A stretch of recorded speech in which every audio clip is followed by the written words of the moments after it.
Hello everyone, welcome to our channel. तो दोस्तों, बंगाल में एक बार फिर से हिस्टोरिकली रेजिम चेंज हो चुकी है।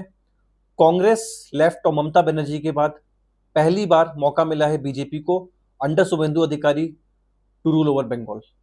अब दोस्तों, पॉलिटिकल विन के बियॉन्ड जाके देखने वाली बात यह होगी कि बीजेपी अपने इलेक्टोरल प्रोमिसेस पे और प्लस बंगाल की जो इमेज थी, हिस्टोरिकल इमेज जो कि काफी हाई थी, इन दोनों चीजों पे कैसे काम करता है। दोस्तों, प्री ब्रिटिश एरा में भी मुर्शिदाबाद वर्ल्ड लेवल पे एक्सपोर्ट का एक बहुत ही मेजर हब हुआ करता था। फिर आते हैं ब्रिटिशर्स। तो एक्सपोर्ट को क्योंकि ब्रिटिशर्स ने डिस्ट्रॉय किया तो मुर्शिदाबाद तो नीचे गया, लेकिन उन्होंने अपनी जो रूल स्टेब्लिश किया वो भी कोलकाता में एस्टेब्लिश किया।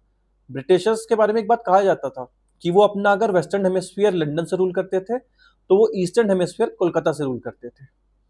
ये थी कोलकाता की इंपॉर्टेंस इन ब्रिटिश एरा।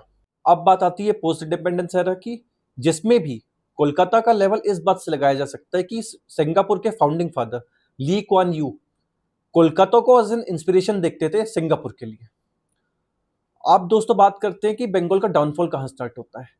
तो दोस्तों, 1960s में पाकिस्तानी आर्मी जब ईस्ट पाकिस्तान में, जो कि आज की डेट का बांग्लादेश है, उसमें जब जेनोसाइड स्टार्ट करती है तो उस जेनोसाइड को एस्केप करने के लिए काफी लार्ज स्केल इन्फिल्ट्रेशन होता है पॉपुलेशन का into India via West Bengal, क्योंकि जो वेस्ट बंगाल का जो बॉर्डर है वो काफी पुअर फेंस था, जो कि आज भी है, जिसपे कि अब काम होना चाहिए, ऐसी एक्सपेक्टेशन है।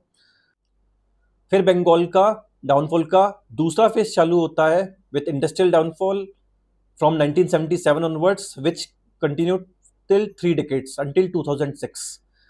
दोस्तों, बंगाल में कम्युनिस्ट गवर्नमेंट ने एंटी इंडस्ट्री का ऐसा स्टैंड ले रखा था कि Aditya Birla, who was one of the major industry players in that particular moment of time, Birla आज भी काफी ऊपर है, उनका पब्लिक ह्यूमिलेशन हुआ था कोलकाता में 1993, which is something which you can verify if you go to Kolkata. Each and every old generation person knows that वो होता है।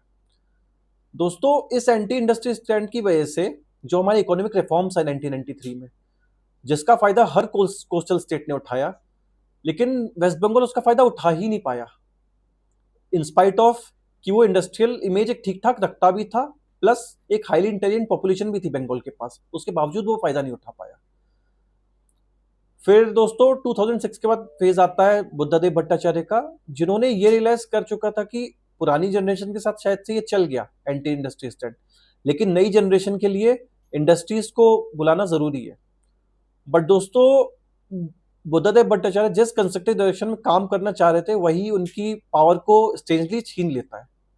फिर आता है ममता बनर्जी का एरा फॉर 15 ईयर्स, जिसमें कि बांग्लादेशी इन्फिल्ट्रेशन की सिचुएशन और इंटेंसली खराब हो जाती है, प्लस इंडस्ट्रीज के मामले में भी बंगाल और वर्सन हो जाता है।